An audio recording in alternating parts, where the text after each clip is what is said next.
Hey guys, it's Ryan here with HobbiesofaMan once again, and today we're doing another manga debut chapter review. Today we're looking at Martial King by Boichi. Now, you obviously know who Boichi is. He did the artwork for Dr. Stone. He's done some work for One Piece, doing the Ace novel adaptation and a few kind of adaptions of other One Piece chapters, right? He did one for Nami versus Khalifa, and he did one for Zoro versus Mihawk, and he's also pretty well known for other stuff, right? He's doing Origin, which is being released by Kodansha right now, or he did Origin. He did Sunken Rock, which I don't think we'll ever get in English, at least not physically, although you can buy it from Spain. It's pretty expensive if you import it, but it's available in some way. And honestly, the way that tariffs are going now, it might be easier to import it from Spain than from, Mexico or Canada or something. Like if you bought the French version or something like that. The way things are going, right? Or maybe even cheaper than just buying manga at this point from the US, right? So, yeah, but anyway, so Boichi is probably best known for his artwork. He is an amazing artist.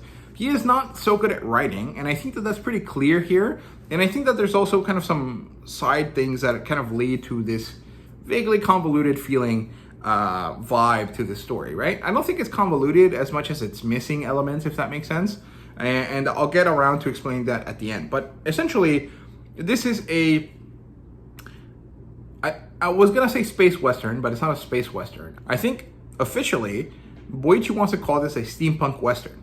The thing is that the way that Boichi draws the technology doesn't look steampunk. It looks very futuristic, robotic.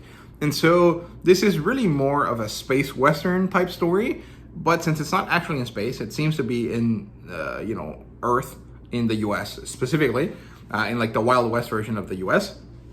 I would say that this is a sci-fi western, if that makes sense. It's something like Firefly or something like Cowboy Bebop or like The Mandalorian, right? In that kind of vein, right? There is space elements, but there is mostly just western stuff going on. And I think that's a really cool concept. I don't think it's a very common idea coming out of Japan. And so I'm actually happy that Boichi did this. It's just maybe he needed a writing helper, if that makes sense. So this story opens up with this older man whose name is M. Godspeed. And he is staring into the distance, waiting for a train to arrive, right? As he's doing this, he's talking to his subordinates who want money and who are willing to turn on him at any moment, but realize that he's better than them, and so they don't. And he's talking to them about preparing for his son's arrival. Now, initially you think, oh, maybe he's a good father. He's waiting for his son to arrive and they're gonna do stuff together or something. But it turns out pretty quickly that is not the case. The son is going to come kill his father, and the father's preparing for his battle with him, right? And so the train comes, M. Godspeed tries to start the robbery, and as he's doing this, the train turns into this like massive fighting robot. And then the sun appears. And we don't actually get to see the sun that clearly at this point. And we know that a battle happened because we see this awesome, like, colorful detonation of stuff. But we don't actually see what happens. This is kind of implied, but not shown.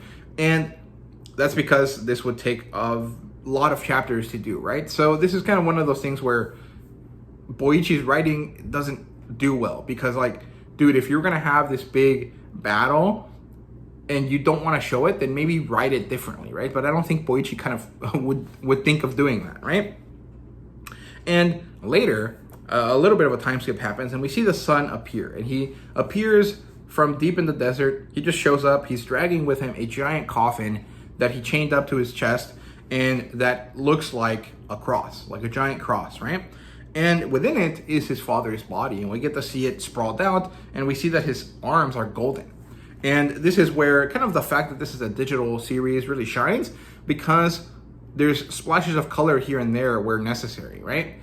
That kind of lend a very interesting look to the manga. If this gets published, IRL, I'm sure we're not going to get any of that. So definitely collect this or read this digitally so you can appreciate the coloring that the story has, right?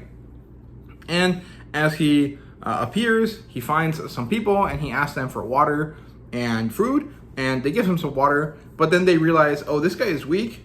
He has M. Godspeed's corpse with him, and we could get so much money from this, right? And so they start attacking him. and then this crawler comes out of the valley that they're nearby, or I guess it's actually a ravine, right? So they're near a ravine, and this giant crawler comes out of the ravine, joins the battle, and our character Jim, Godspeed, manages to beat all of these people with the lid of his father's coffin. And it's pretty awesome. It's really cool to see this guy just swing a giant cross around. Very cool, very, what's it called? Helsing? No, it's not Helsing. Trigun-esque, right? You know, Vash the Stampede has this giant cross with him.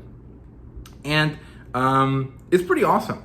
So he battles the Desperados, he wins, and then one of the survivors is used as an exposition dump, and we get to hear about the Marshall School, which is this special academy where they train sheriffs and cops and policemen, right? People that are gonna fight against bandits. And our character Jim wants to join it for whatever reason. He wants to enroll, and he's going to use his father's body to show that he's worthy of enrolling, right? And he doesn't really care about the bounty. He just needs a notoriety. And it's ultimately because in some weird, kind of very simple, basic way, he understands that bandits are taken down by marshals. And if he wants to be a marshal, he has to take down bandits. The thing is that he is himself a bandit as well, right? And so he doesn't seem to understand this, but eventually he manages to go to the Marshall School. We don't get to see any of the enrollment aspects, but he becomes a student, and the next day he's ready for the first day of class. And that's where the story ends. The premise is pretty ridiculous, but very enjoyable. I like it. I think that the idea of this character who lives in the Wild West, who wants to become this great marshal, makes sense. The Marshal King title implies that he's going to become the marshal that is the best, right? He's going to be like the leader, and maybe become like a force for peace and become this like king of this region. I'm not really sure. It feels very One Piece-esque in the sense that, well, the character looks exactly like his version of Ace, right? Because Boichi doesn't really have that many character types that he can make. And the hat and the style really makes him look like Ace, right? And it's also a little bit kind of like ridiculous because there is this like travel log element to it that's very similar to One Piece. And there's also this kind of like, I want to be the king of this thing, right? And in this case, it's the king of the desert, where in One Piece it's the king of the ocean, right? Same kind of idea there. Although it's interesting that this character wants to be like the good guy, right? Kind of like the equivalent of the Marines instead of like the equivalent of the pirates, right? And the artwork is awesome because of course it is, it's Boichi, but this is a really odd kind of story. I think it'll be really interesting, but some of the elements here are missing, right? We don't get to see the first initial fight that I think is really important to understand how powerful our character is. And when we don't get to see that, we get to see this subpar version of it where we see Jim fight some other characters. And it doesn't show us how strong he is because this is how he is as a weakling, right? When he's water and food deprived. And so that just shows that all the characters around him are weak, not that he is weak, right? And then we don't get to see him actually show up to school. Now, maybe this is going to be shown as a flashback in the next chapter or not. But the thing is that these are kind of very important cementing details to our character. And the fact that they're skipped over just so you can get to the ending, so you can kind of understand, okay, this is where the story starts. Now, it feels a bit weak. And I think this is maybe because Boichi is just not that good of writing. Or actually, I think it's mostly because he's not that good at pacing his story. And this is probably because he's an artist first and a writer second, right? So he wants to draw these cool things, and then he realizes, oh crap, I can't actually fit all of the storyline elements into this, so I guess I'll just skip through them to get to the cool parts, right? And that's not necessarily a problem. I think that if you're a fan of Boichi, you kind of understand this, and so you deal with it.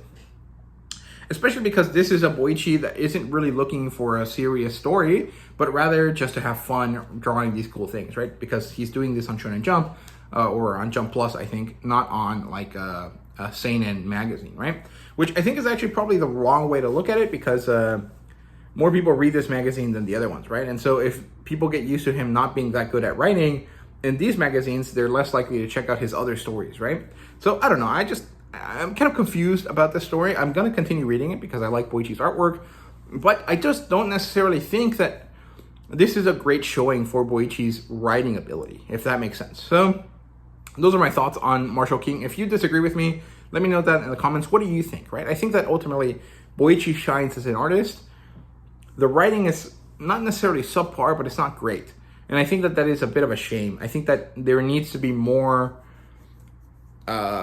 work done on his writing. So yeah, those are my thoughts. Let me know what you think. Thank you guys very much for watching, and see you guys later.